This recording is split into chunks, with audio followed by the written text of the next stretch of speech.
Yes, you read that right.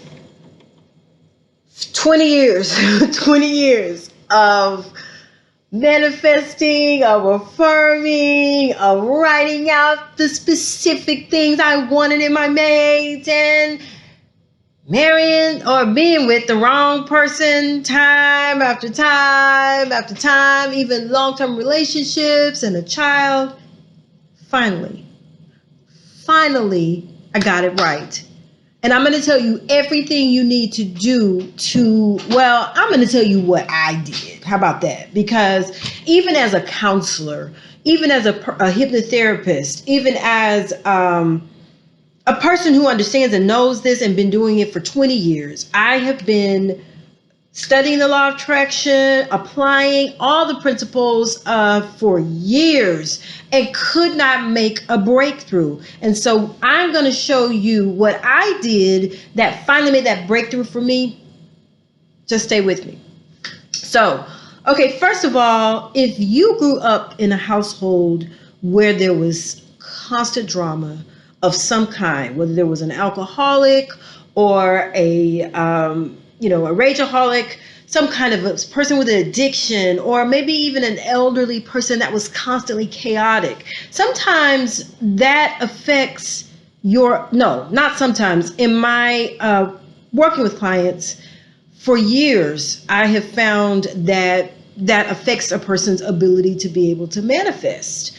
And I was helping people. I was a relationship therapist before it was even like a thing. I shout out to all the people who are now picking up and doing this and helping people, because love is like, woo, it's important, and everybody's starting to really feel it. It's in the air. And then we're like, I want that thing, but it feels like it's so over there, so distant. And so the first thing I want to say that has to happen in order for you to receive love is for you to take it from over there and pull it into you.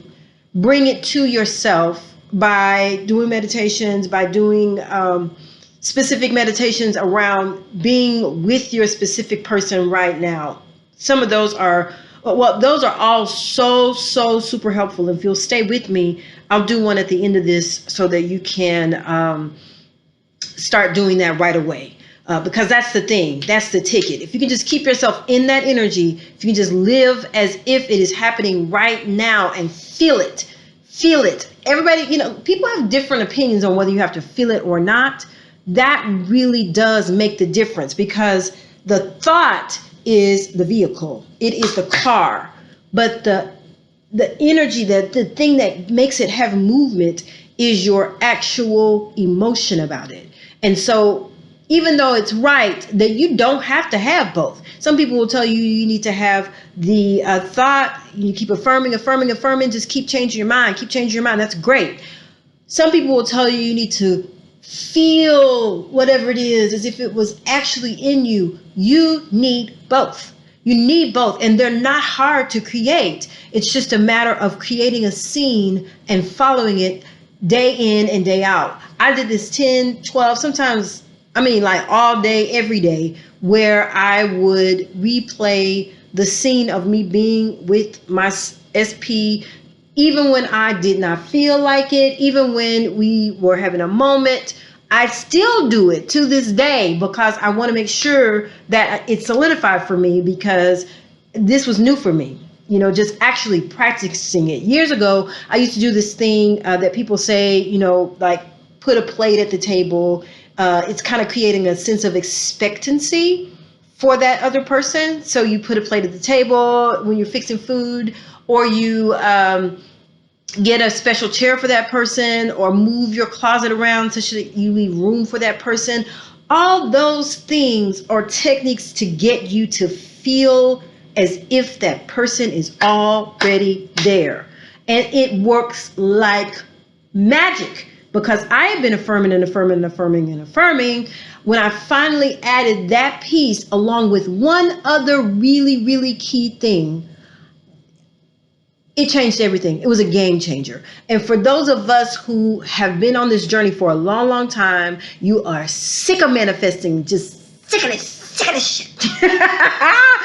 When you get to that space, actually it's a good space to be in, because if you utilize that energy of disgust and anger and hurt.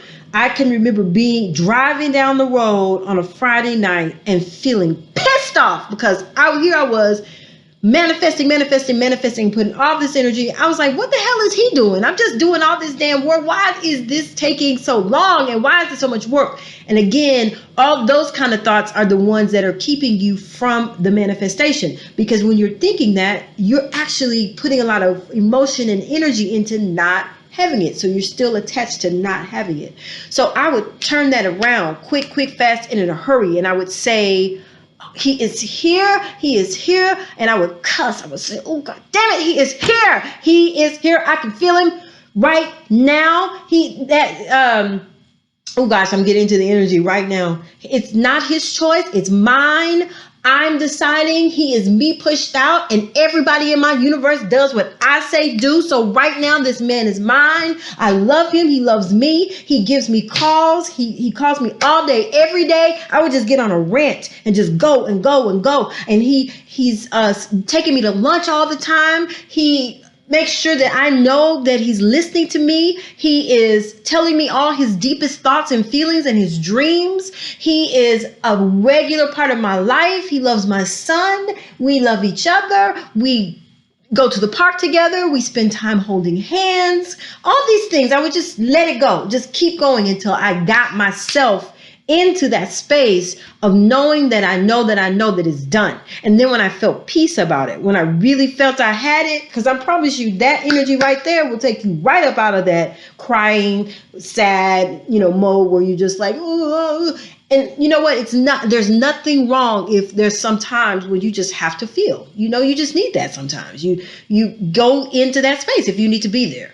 But when you can do it, it is super powerful if you can change in that moment to knowing that, no, that's just push. Like, you see me how I'm doing that? Like, I push it out of my head. Like, I literally take my hands and push those thoughts out of my head because I don't want them. I want my person. And I'll ask myself in that moment, what do you want right now? And I'll say, I want him to call me. I want him to talk to me. I want not to be alone right now. I want to be with him. Don't say I don't want to be alone. Say, I want to be with him right now. I've actually physically manifested him calling me on a night when he wasn't supposed to call. We weren't supposed to be together. We weren't doing anything. I just felt like it was going slow and I wanted to move along. I needed to hear from him. So I would stay in this space and keep saying that. And there's actually two other things that I added to that.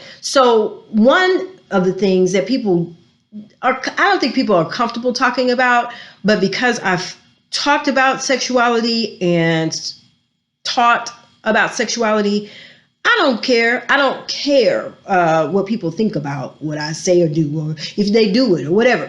It's whatever works for me. And sexual energy is creative energy. People decide that when you say sexual energy, it means sex. And in a Western world, we have decided that sex is bad or nasty, or we don't want to get into that. Or for women, it's like, I don't want to get into a sexual energy because I don't want him to think I want to have sex.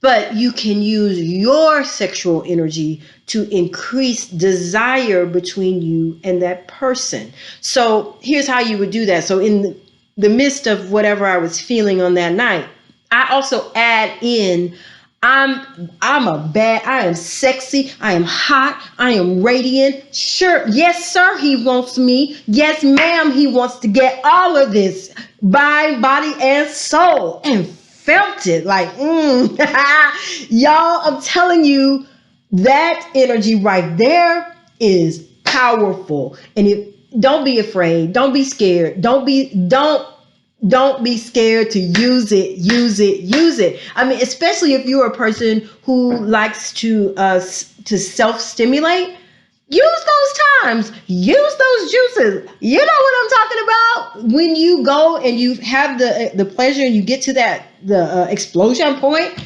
call out what you'd like for your manifestation to be. See it as if it is real. See that person, if you're manifesting an SP, see it in that moment as if it is done. See it the day after your wedding, or the day after you guys moved in together, or the day after you went on a date. If whatever it is that you're trying to manifest specifically, see it in that moment. And I'm telling you, that is probably way more powerful than anything else that you were doing thus far. And I'm going to teach more on that, but I think I should have a video specifically for that. But that's one other thing that I did.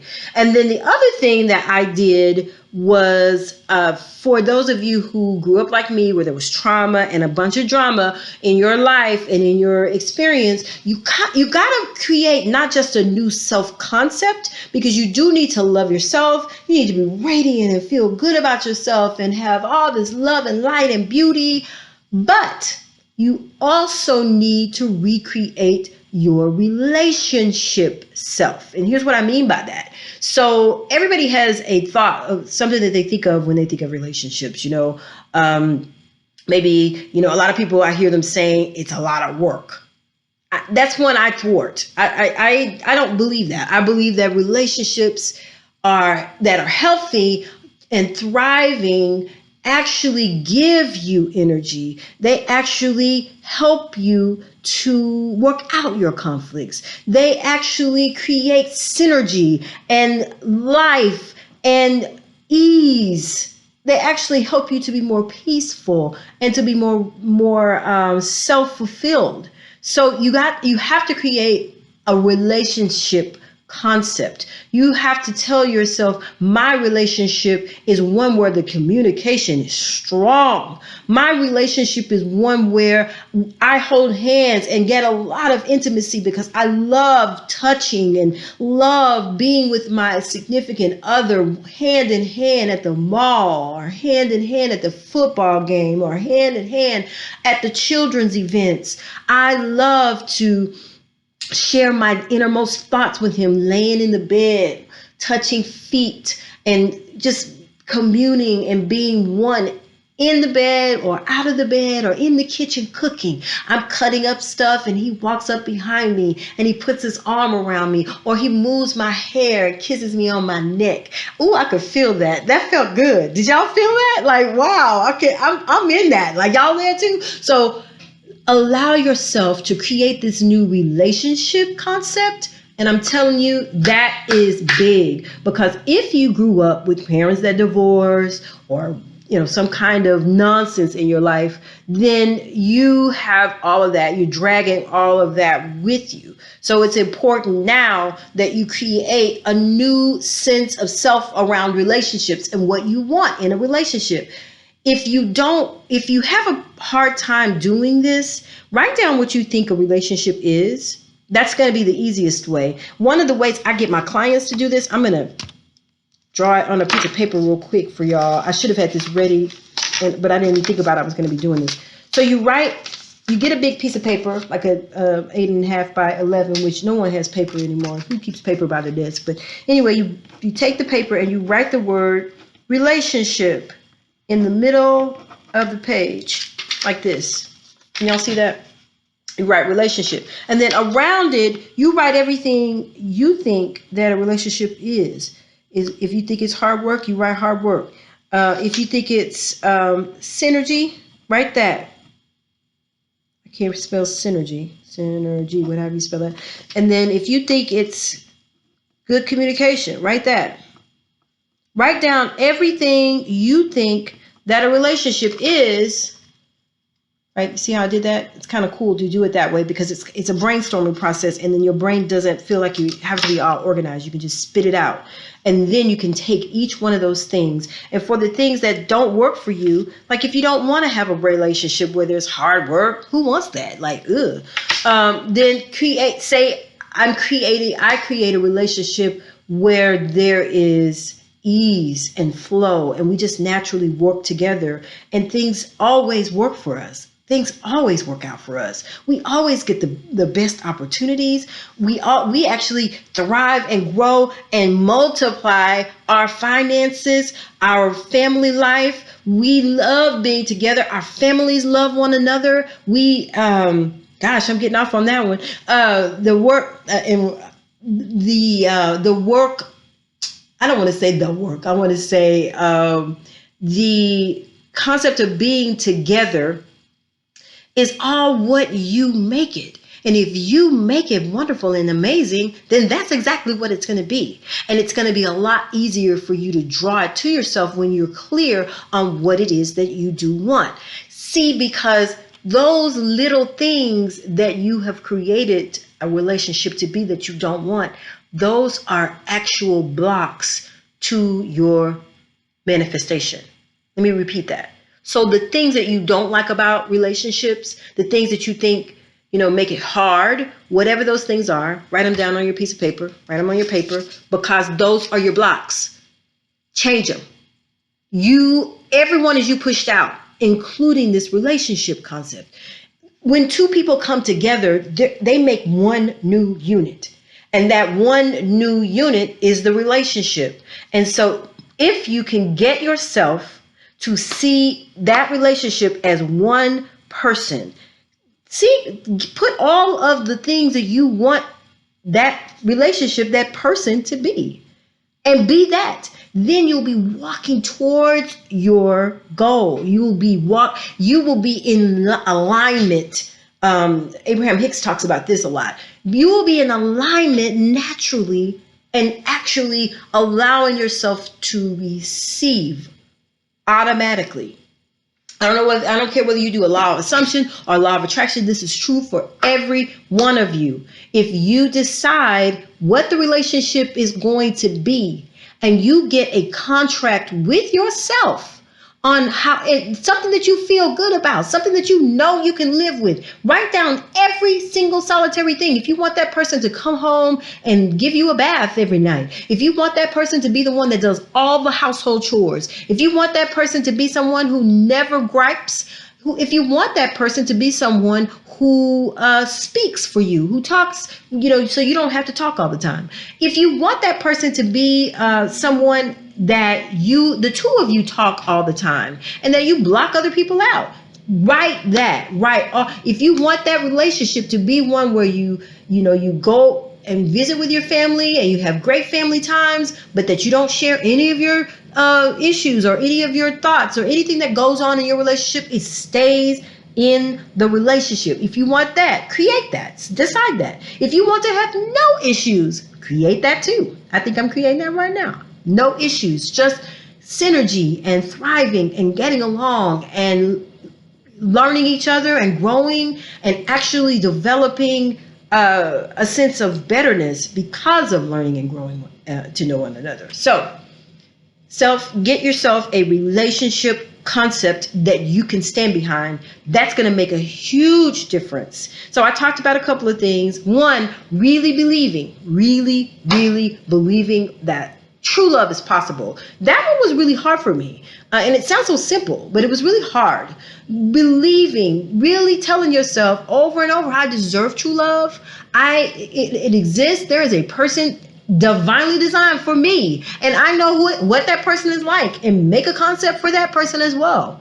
Then put that concept together as a relationship and talk about what you want this relationship to do and be about. Make a little contract. This is what my relationship looks like. Put it on the wall or put it somewhere in your phones. Put it somewhere where you can look at it all the time and remind yourself of how wonderful this relationship that you are manifesting is. And I'm telling you, it will be overnight, just like that. Then also working on your self-concept. Everyone says that. It's so true. It wasn't until I allowed myself to be my own most beautiful self. You think no one should have trouble with that. Like, that's not a big deal, right? We grew up with, fixing yourself up or whatever. No. Even the most attractive person can feel ugly on the inside. Sometimes it's things that's happened to us, or maybe after years of not being able to manifest somebody amazing, you may not feel so good about yourself. Or like me, I had gotten to the point where I was like, you know what? I'm not wearing no heels for what? It's quarantine. I'm not running into anybody. Why? Why should I care about all that? Care for you. Care for you because it makes you feel good. If you don't want heels, don't wear heels. If you don't need heels to feel sexy, you don't ever have to wear heels. But whatever makes you connect with your that divine self in you. I'm wearing heels right now because I'm making this video, and it gives me a lift. It makes me feel like I'm a sexy badass bitch. And you see how I didn't apologize for it? Yeah, that's what I'm talking about. All of that. All of that. All of that, right? Okay, so go forward, get your man. If I can manifest my person after 20 years of waiting for it to work, honey, you could do it too. Just keep watching. I'm going to post more videos. I'm going to tell more of my story. I actually have 100 videos. I probably have over 100 videos that I've never posted because my self-concept wasn't feeling it. I didn't want to work with anybody until I got my own stuff straight. I've helped hundreds of women find some men, find their special person. Over the years, I've been just good at it. I love. I needed to stop, sit my butt down, and get my stuff together. And I did that. And so now I'm back. I'm grateful to be in this community of manifestors. Man, it's big. So look for new things, look for exciting things, and most of all, set your self-concept, set a relationship concept, and set a concept for this person and how you expect for them to come. Just trust me on that. Get clear, and everything else will come. Have a great day.